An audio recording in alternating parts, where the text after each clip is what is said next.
Sveiki visi, noriu parodyti protokolą tokį tinginiams, kurie tiesiog nori kažkur tais alokuot kapitalą ir nesukt galvos, taip realiai pasyviai viską žiūrėti. Ir iš esmės tokių protokolų yra nemažai, bet būtent šitas yra toks pakankamai įdomus, yra labai dinaminis. Tai visa esmė yra tokia. DeFi Carrot yra protokolas ant Solanos. Tu ir viskas, ką tu darai, tu nusiperki CRT tokeną, tai yra jų koiną, ir jisai dirba už tave. Tai visas TVL, kuris yra Carrot koine, yra paskirstomas į skirtingus Solanos DeFi protokolus. Beje, svarbu paminėti, kad tai yra tik tai lendingo protokolai, tai jie nedalyvauja DeFi'uose LP provision ir panašiai. Ir paprasčiausiai generuojamas API'us, tiesiog laikant koiną, tai yra koino vertė visada kyla, nes yra paskirstomas kapitalas į tas vietas, kurios daro API'ų, ir tas API'us grįžta į koino vertę ir koino vertė pakyla. Tai yra 4 pagrindiniai benefitai, būtent su Carrotu, tai yra, kad visada jisai automatiškai ieško geriausių vietų Solanoj ant lendingo, tada rizikos valdymas yra jau built-in viduje, nėra slipidžo, kai perki arba atsiminėjai savo CRT koinus, ir yra tax efficient dalykas, nes tu uždirbtą yieldą nepasiminėjai reguliariai, kaip kad būtų su LP poolais, kas yra pelnas, bet tiesiog koino vertė reguliariai kyla. Ir tu, ta prasme, uždirbdamas tą API, tu išlieki tax efficient, nes tu nieko neparduodi, o vertė jo yra kylanti. Tai iš esmės, įėjus į protokolą patį, čia galima susirasti daugiau. Nėra, kad aš jį naudoju aktyviai šitą protokolą. Čia dabar dariau atskirą video, tai pasikeičiau 50 baksų, tiesiog parodyti, kaip tai veikia.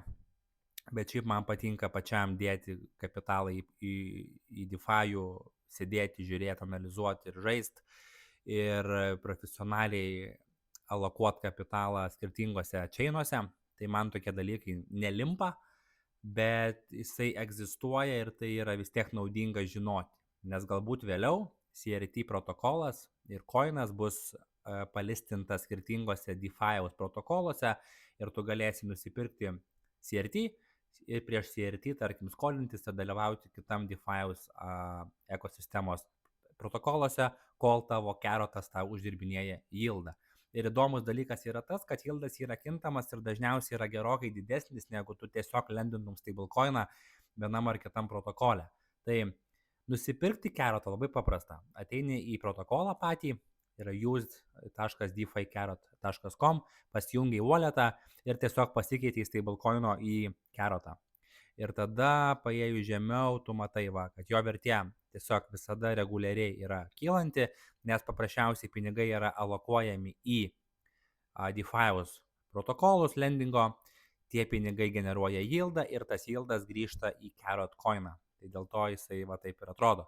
Tai dabar jisai kainuoja 111 baksų, yra 21 milas TVL, yra apie 200k supply'aus pačio coino, ir žemiau matosi istorinis API'us, kiek tas coinas appreciatina savo vertę.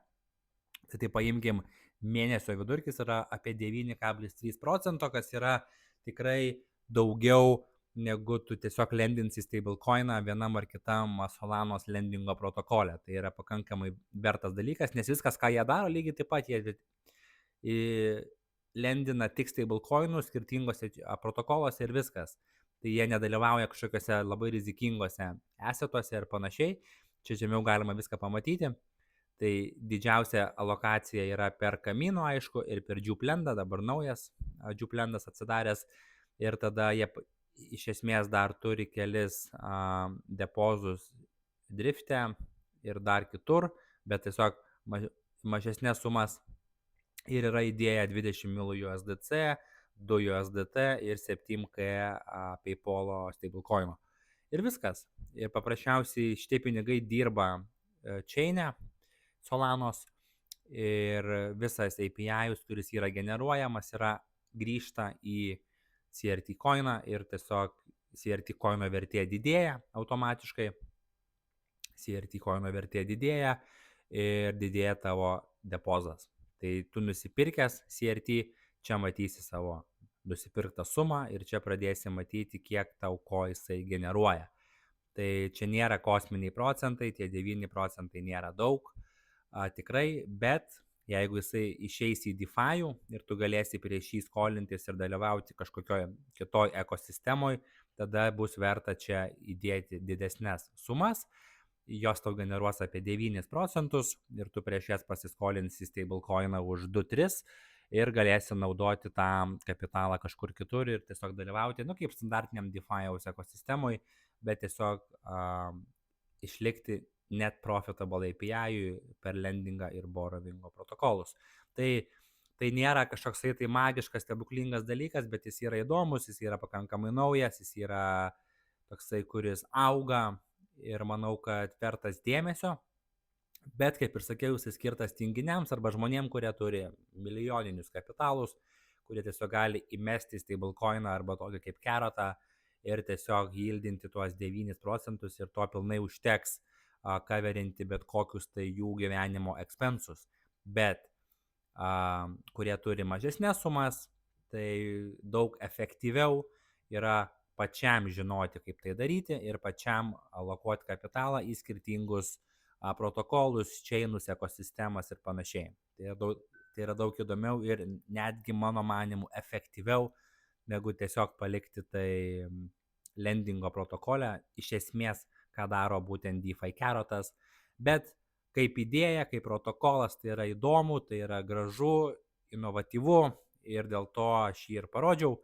Tai jeigu turėsite atliekamų stablecoinų, palaikyti kažkurį laiką ir norėsite gauti geriausiai įmanomą yieldą Solanoj šituo atveju, tada geriausia, aišku, pasiimti per Carrotą, palaikyti, tai jisai bent jau tikrai nesumažės jūsų depozo vertė, o tikrai padidės ir padidės geriausių įmanomų efektyviausių metodų su mažiausia rizika. Tiek būtų iš manęs šiandien ir aišku, kaip visada pasimatysim kitose video, galbūt jau net angliškose.